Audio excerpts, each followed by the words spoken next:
चलो good morning बच्चों। जो હવે લગભગ પાઠ અંત તરફ જઈ રહ્યો છે, કેટલાક દાખલા હજુ બાકી છે એ આપણે વન બાય વન જોઈ લઈએ. જોઈએ આપણે સ્વાધ્યાયમાં 4.25 નંબરનો એક દાખલો, સરસ મજાનો દાખલો છે, આવડી જાય એવો દાખલો છે.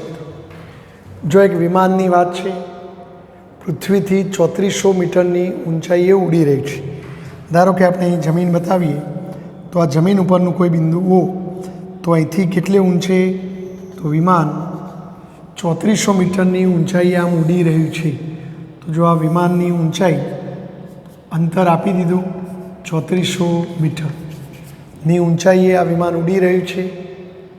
પૃથ્વી પરના કોઈ અવલોકન બિંદુ, તો જો O એ પૃથ્વી પરનું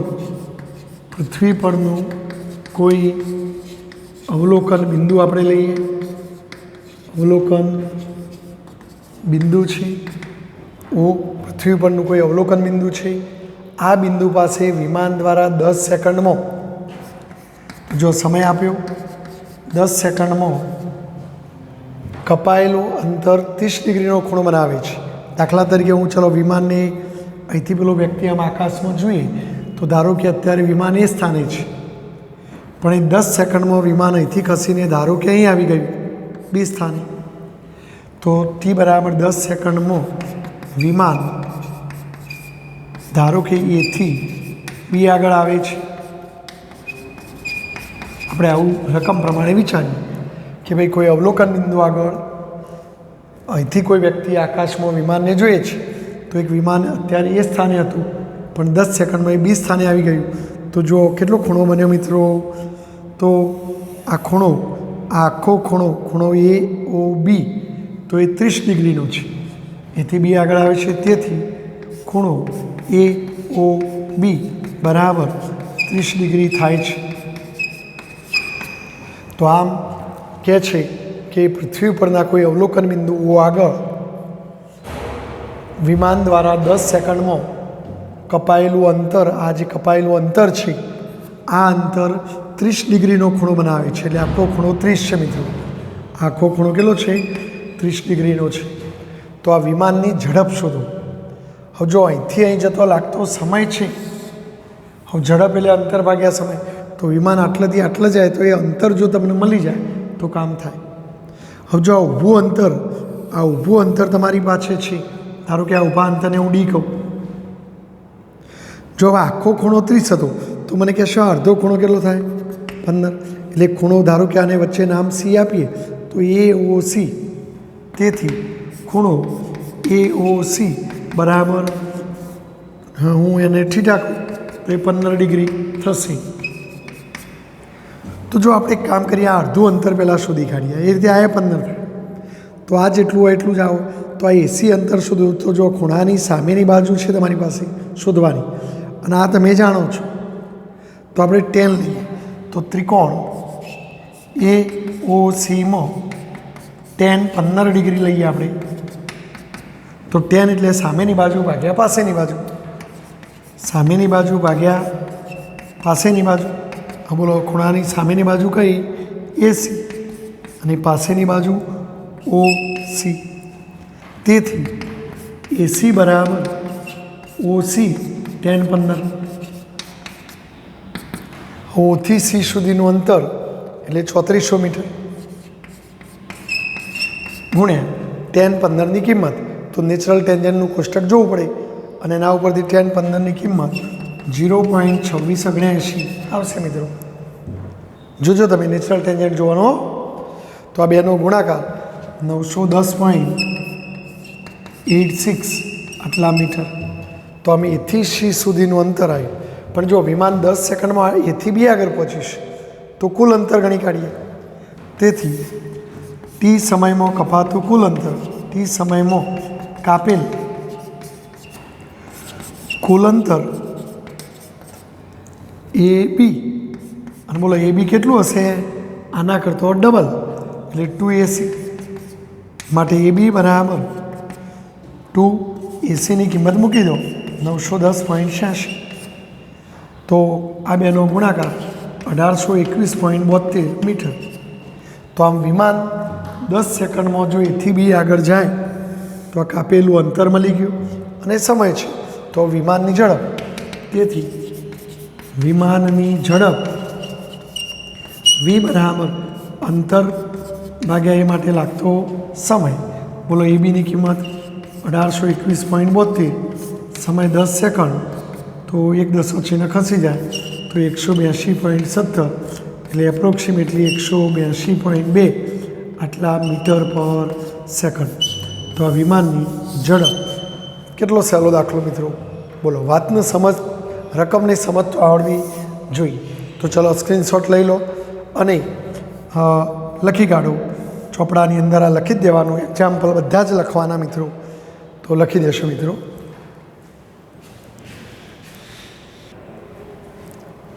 ચલો જુઓ બચ્ચો, સ્વાધ્યાયનો 4.22 નંબરનો દાખલો, સહેલો જ દાખલો છે। આમ તો આની અંદર બીજા 2 પ્રશ્નો પૂછેલા છે, પરંતુ એ પ્રશ્નોના જવાબો ડોટ ગુણાકારથી આવે છે અને ડોટ ગુણાકાર હજુ તમે આગળના પ્રકરણ નંબર 5, 6 એમાં ભણશો મિત્રો। એટલે અત્યારે એ વાત હું તમને કરું તો પણ તમને ખ્યાલ નહીં આવે, એટલે આપણે આ અડધો દાખલો આ પાઠને અનુરૂપ છે એ પહેલાં જોઈ લઈએ। જો આઈ કેરેટ તથા જે કેરેટ, હવે તમે આઈ કેરેટ અને જે કેરેટને ઓળખો છો।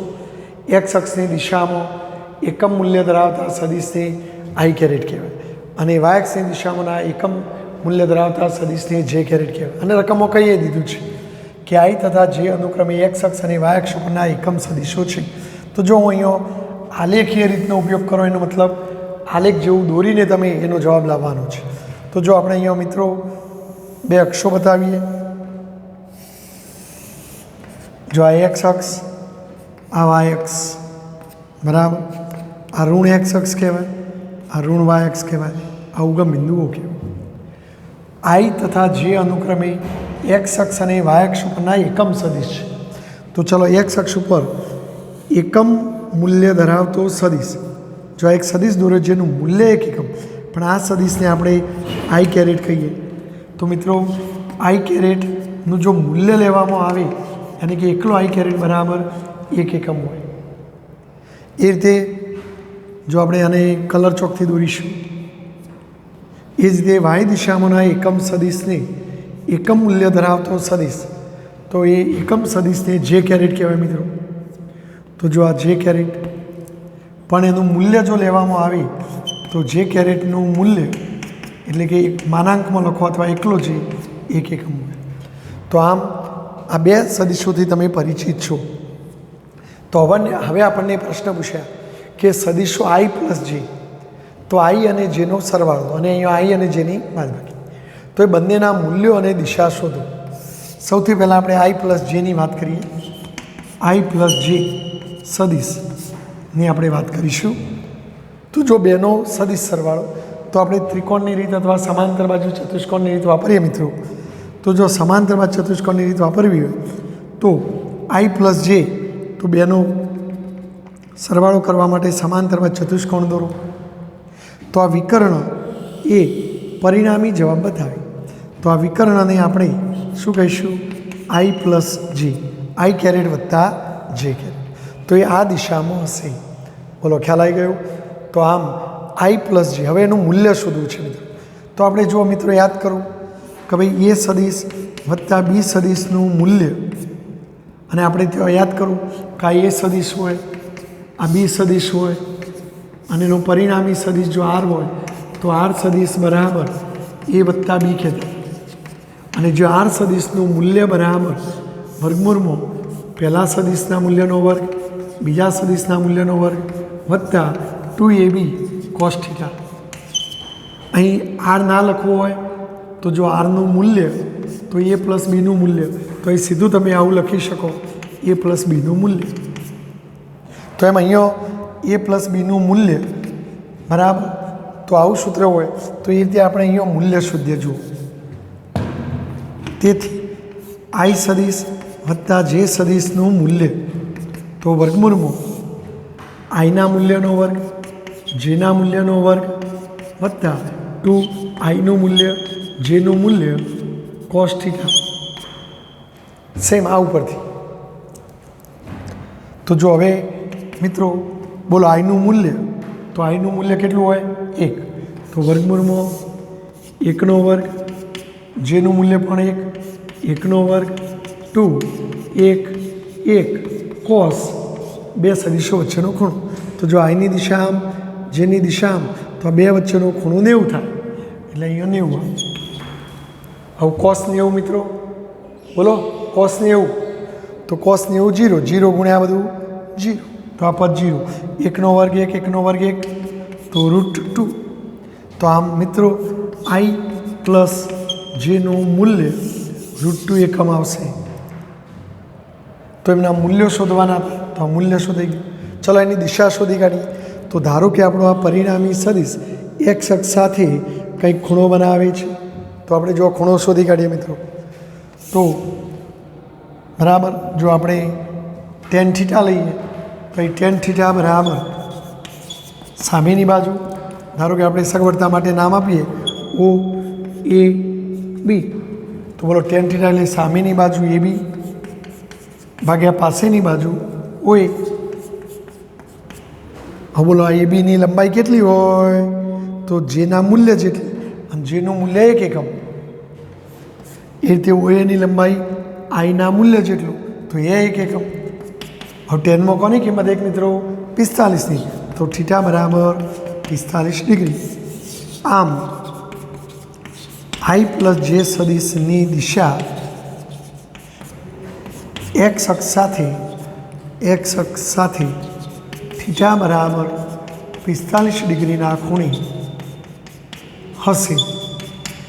બોલો ખ્યાલ આવી ગયો? આ એક્સ અક્ષ સાથે 45ના ખૂણે દિશા હશે. ઓકે, ચલો તમે સ્ક્રીનશોટ લઈ લો મિત્રો, એટલે અડધો દાખલો તમારે લખાઈ જાય. ચલો લઈ લીધો. ચલો હવે આપણે આઈ માઇનસ જેની વાત કરીએ મિત્રો. જુઓ તો જો આઈ માઇનસ જે, તો આઈ માઇનસ જેનો મતલબ શું? તો જો હવે આ બધું કાઢી નાખું છું.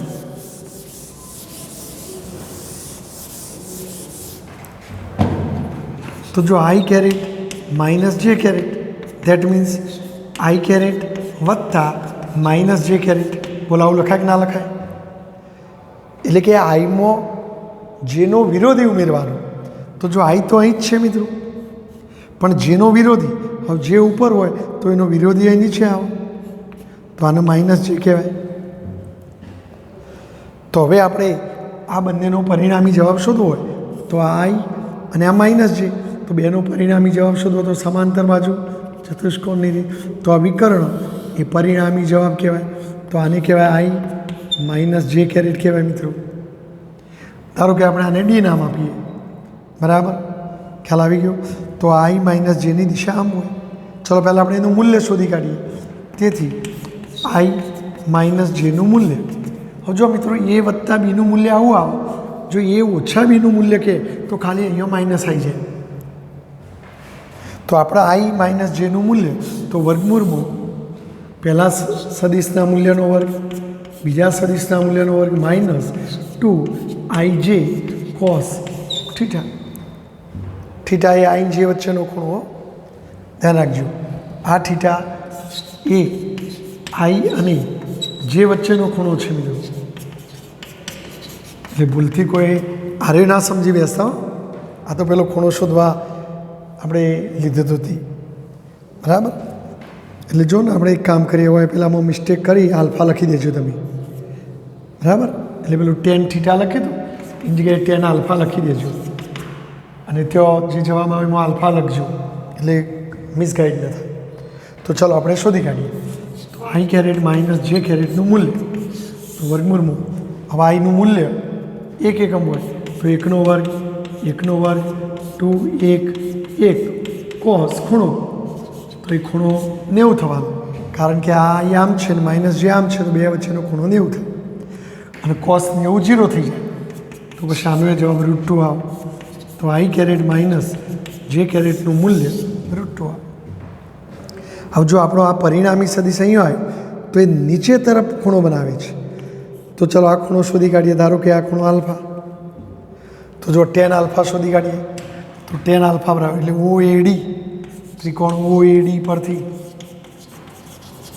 tan આલ્ફા બરાબર સામેની બાજુ AD ભાગ્યા પાસેની બાજુ OA. જો ADની કિંમત 1 1 1 માટે આલ્ફા બરાબર 45 ડિગ્રી. પણ જો એ ચોખવટ બંધ કહેવું પડે કે ઉપર 45 નહીં, નીચે 45, એટલે એક્સ અક્ષ સાથે નીચે.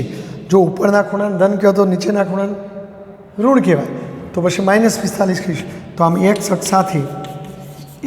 અક્ષ સાથે આલ્ફા બરાબર -45 ડિગ્રીના ખૂણે આઈ સદિશ આઈ કેરેટ માઇનસ જે કેરેટની દિશા હશે. એટલે આમ -20, અથવા જો આમ આખો ખૂણો આમ શોધવો હોય તો મિત્રો તો 360માંથી 45 બાદ કરો, અથવા 360 ઓછા 45 એટલે કેટલી થાય 315. તો આવું કહેવાય કે આ એક્સ અક્ષ સાથે 315 ડિગ્રીના ખૂણે આઈ સદી કેરેટ માઇનસ જે કેરેટની દિશા હશે. એટલે જો કોઈ આમ થઈને બોલો, આમ થઈને 90 90 ના 45 એટલે 315 થાય. તો એક્સ અક્ષ સાથે 315 ના ખૂણે, અથવા ઊંધું બોલી નાખીએ તો એક્સ અક્ષ સાથે -45 ના ખૂણે એટલે નીચે તરફ દિશા હશે. તો બોલો ખ્યાલ આવી ગયો મૂલ્યો અને દિશા. તો આ પણ સ્ક્રીનશોટ લઈ લેજો મિત્રો અને લખી કાઢજો. પ્લસ હોય તો એ પ્લસ આવે, માઇનસ હોય તો માઇનસ આવે. ઓકે. અને આકૃતિ ઉપરથી ખૂણો પણ શોધી કાઢવાનો. તો અડધો દાખલો તમે તૈયાર કરી દેજો. બાકીનો અડધો 5મું ચેપ્ટર ચાલે ડોટ ગુણાકાર પછી વાત કરીશું.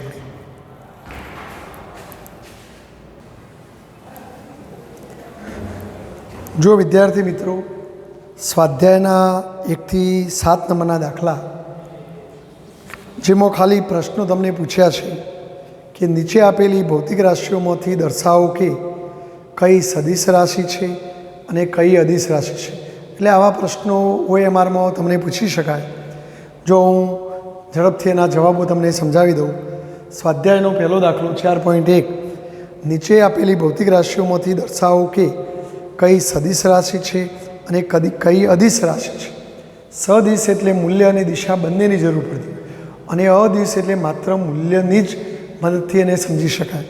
તો જો એના જવાબોમાં સદિશ રાશિમાં પ્રવેગ, વેગ, સ્થાનાંતર, કોણીય વેગ આવશે. જ્યારે અદિશ રાશિઓમાં કદ, દ્રવ્યમાન, ઝડપ, ઘનતા, મોલ સંખ્યા, કોણીય આવૃત્તિ આવશે. તો એ લિસ્ટ તમને આખું આપ્યું છે, એમાંથી તમારે આ રીતે જુદા બે ભાગ પાડી દેવાના. ચલો સ્વાધ્યાયનો 4.2 નંબરનો દાખલો. નીચે આપેલી યાદીમાં 2 અદિશ રાશિઓ ઓળખી બતાવો. બરાબર. તો જો કેટલીક રાશિઓનું નામ આપ્યો છે: બળ, કોણીય વેગમાન, કાર્ય, વિદ્યુત પ્રવાહ, રેખીય વેગમાન, વિદ્યુત ક્ષેત્ર, સરેરાશ વેગ, ચુંબકીય ચાકમાત્રા, સાપેક્ષ વેગ. તો આમાંની કેટલીક ભૌતિક રાશિઓ તમે 12મા ધોરણમાં ભણશો. તો જો આમાં 2 અદિશ રાશિઓ કીધી હતી, તો અદિશ રાશિઓમાં એક કાર્ય આવશે અને એક વિદ્યુત પ્રવાહ. આ 2 અદિશ રાશિઓ છે મિત્રો. પછી જો સ્વાધ્યાયનો 4.3 દાખલો. નીચે આપેલ યાદીમાંથી ફક્ત સદિશ રાશિ ઓળખી બતાવો. તો જો તાપમાન, દબાણ, આઘાત, સમય, પાવર, કુલ પથ લંબાઈ, ઉર્જા, ગુરુત્વીય સ્થિતિમાન, ઘર્ષણાંક, વિદ્યુત ભાર. તો આ બધી રાશિઓમાંથી સદિશ શોધવાની છે. તો બળનો આઘાત એ સદિશ ભૌતિક રાશિ છે, બાકીની બધી અદિશ છે મિત્રો. તો આ 3 પ્રશ્નો એક માહિતીલક્ષી પ્રશ્નો છે. એ રીતે જો ચોથો પ્રશ્ન પણ તમારે કારણ સહિત જણાવો કે અદિશ તથા સદિશ રાશિઓ સાથે નીચે દર્શાવેલી કઈ પ્રક્રિયાઓ અર્થપૂર્ણ છે. બરાબર. તો આ પ્રશ્નો પણ તમે વાંચશો તો અત્યાર સુધી આપણે જે કંઈ ચલાવી એ તમે બરાબર સમજ્યા છો, તો એના જવાબ પણ તમે આપી શકશો.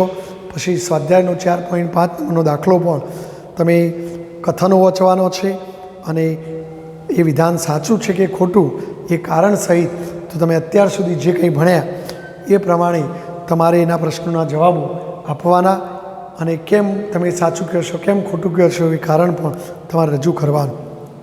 તો એ પણ તમે વાંચશો તો આવડી જશે. 4.6 તો અસમતાઓ આપી છે, અન્ય રીતે સાબિત કરવાની છે. તો જોઈએ આપણે એની થોડી વાત કરવા જેવી હોય તો કરીએ, અન્યથા રહેવા દઈએ આપણે.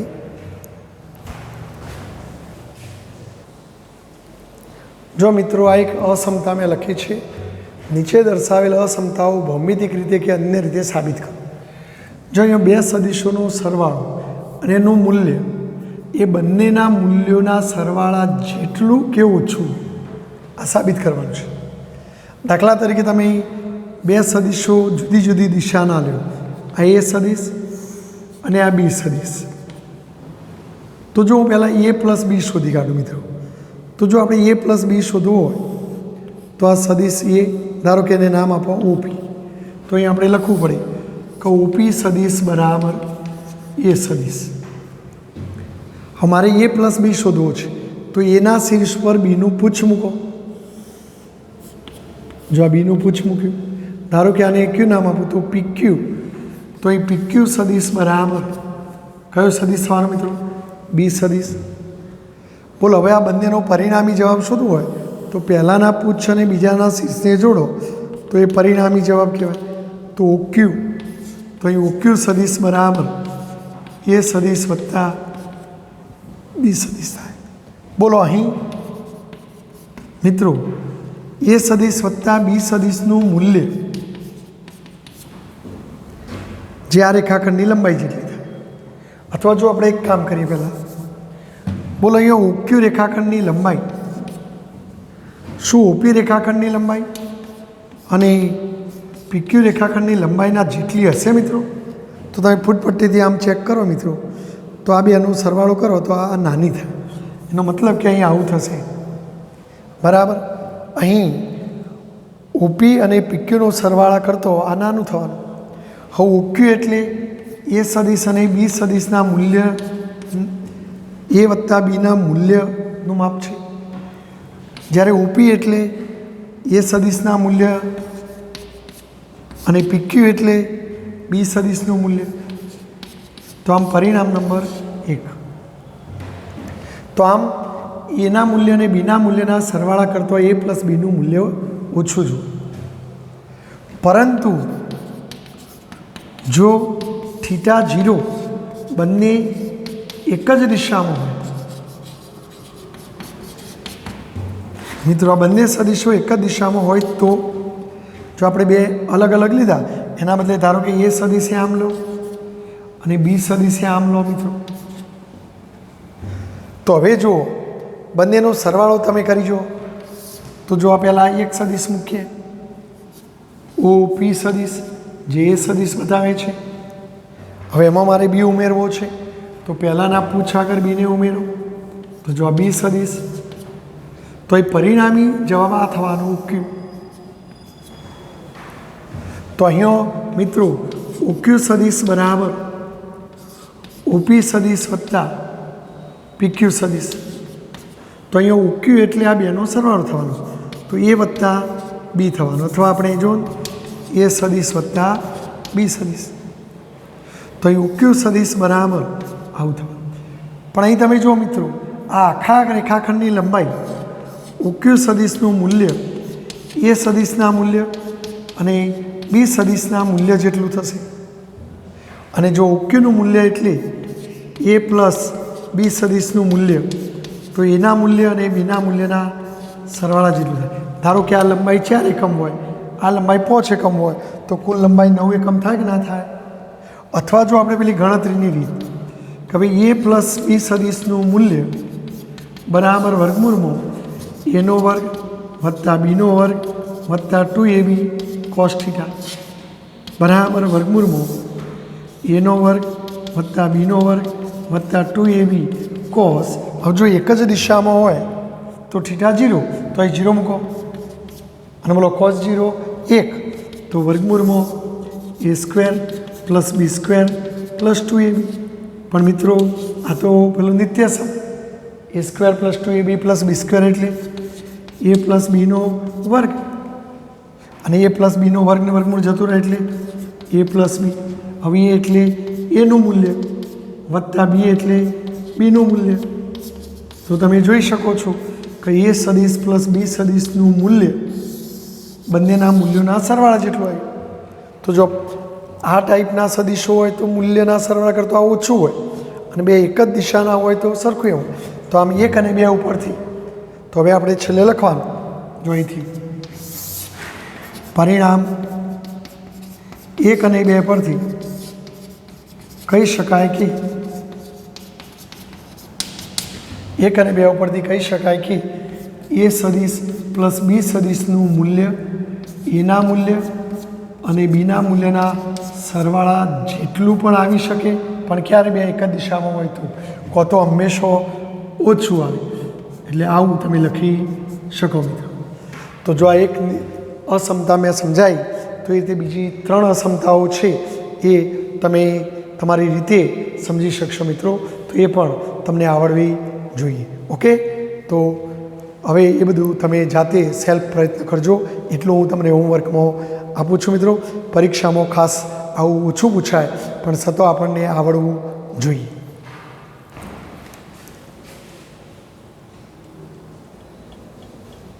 જો મિત્રો 4.7 આવો કંઈક ખરો ખરો આપે છે. 4 સદીશોનો સરવાળો 0 આપેલો છે. તો નીચે આપેલા વિધાનોમાંથી કયું સાચું છે તે નક્કી કરવાનું છે. તો જો પહેલો પ્રશ્ન કે ચારે સદીશો A, B, C અને D દરેક શૂન્ય સદીશ. હા, જો આ શૂન્ય સદીશ હોય, આ શૂન્ય સદીશ, આ શૂન્ય, તો જવાબ 0 આવી શકે. પણ હંમેશા આવું હોય એવું જરૂરી નથી. કારણ કે શું હોય કે આ બેનો સરવાળો અને આ બેનો સરવાળો જો પરસ્પર વિરુદ્ધ આવતો કે A અને B નો સરવાળો C અને D ના સરવાળાની જો વિરુદ્ધ દિશામાં આવતો હોય તો એ જવાબ 0 આવી શકે. એટલે એકા દરેક શૂન્ય સદીશ હોય તો જ આવો જવાબ આવે એવું જરૂરી નથી. એટલે આપણો જવાબ સંપૂર્ણ સત્ય લાગે. હા, જ્યારે શૂન્ય હોય તો એ શું, પણ જો બે સદીશોનો સરવાળો અને આ બેનો સરવાળો જો પરસ્પર વિરુદ્ધ આવતો તો નીચેના પ્રશ્નમાં છે કે A પ્લસ C નું મૂલ્ય અને B પ્લસ D ના મૂલ્ય જેટલું જ છે. તો તમે ચેક કરો કારણ કે આ બેનો પેલી બાદ લઈ જાઓ તો A પ્લસ C બરાબર માઇનસ B છે. એટલે કે આ બેનો સરવાળો કરતો જે પરિણામી સદીશ આવે એ સદીશ અને આ બેનો સરવાળો કરતો આપણો પરિણામી સદીશ જો પરસ્પર વિરુદ્ધ હોય તો બોલો વિરુદ્ધ હોય તો જવાબ આવી શકે. જો તમે બંને બાજુ માનાંક કરો તો ઋણનો ધન થઈ જાય તો પછી 0 જવાબ આવવા માટે આનું મૂલ્ય અને આનું મૂલ્ય સરખું થવું જોઈએ. તો આમ A પ્લસ C નું મૂલ્ય અને B પ્લસ D નું મૂલ્ય સરખું હોય તો આ જવાબ સાચો બને અને આ બીજાનો જવાબ સાચો આવશે. પહેલો સંપૂર્ણ સાચો નથી, સાચો એ ખરો, પણ ઘણીવાર આ કન્ડિશન હોય તો એ 0 થઈ શકે. એટલે બધા શૂન્ય સદીશો હોવા જોઈએ એવું જરૂરી નથી. ચલો ત્રીજું, A નું માન B plus C plus D ના માનના સરવાળાથી ક્યારેય વધારે ન હોઈ શકે. તો જો આપણે 4 નો સરવાળો છે તો આપણે એને પહેલી બાદ લઈશું, પહેલી બાદ લઈ જવાનો માઇનસ થાય. તો હવે જો તમે માનાંક કરો તો ઋણનો માનાંક નથી. તો આવું જો થતું હોય તો મૂલ્યો સરખા થઈ શકે. આ ત્રણના સરવાળા મૂલ્ય અને આનું મૂલ્ય સરખું થાય. હમણાં જ આપણે પહેલાં એક પ્રશ્નમાં કહેતા હતા કે જો બે એક જ દિશામાં હોય તો પહેલાંનું મૂલ્ય પહેલાંના મૂલ્યોના સરવાળા જેટલું થાય. તો જો કંઈ ખૂણો બનાવતું હોય તો હંમેશા ઓછું થાય. એટલે એક જ દિશામાં હોય તો આવું થઈ શકે, અન્યથા ત્રણના મૂલ્ય કરતાં હંમેશા ઓછું જ થાય. પણ કદાચ આ ત્રણના પરિણામી જવાબનું મૂલ્ય આ જે એના મૂલ્યોના સરવાળા કરતો એટલે કે ત્રણના મૂલ્યોના સરવાળા કરતો આપણે મોટું ન હોઈ શકે. એટલે કહેવાનો મતલબ કે આમાં ના માનના સરવાળાથી ક્યારેય વધારે ન હોઈ શકે. આ ઇક્વલિટી હોય તો ઓછું, પણ અલગ અલગ મૂલ્યોના સરવાળા કરતો કે ભાઈ એનું મૂલ્ય, બીનું મૂલ્ય, સીનું મૂલ્ય, ડીનું મૂલ્ય, તો એના કરતો એનું મૂલ્ય કદાપી વધારે હોઈ શકે નહીં. હંમેશા ઓછું હોય તો ઇક્વલ. એટલે આ રીતનો સંબંધ જોઈ શકે. એક તે બોલો ચોથું એક છે તો એ પણ તમને આવડી જશે. જાતે પ્રયત્ન કરજો બરાબર. અન્યથા હું તમને ફોટા પાડીને મોકલીશ તો એ તમે જોશો તો પણ આવડી જશે. ચલો ઓકે.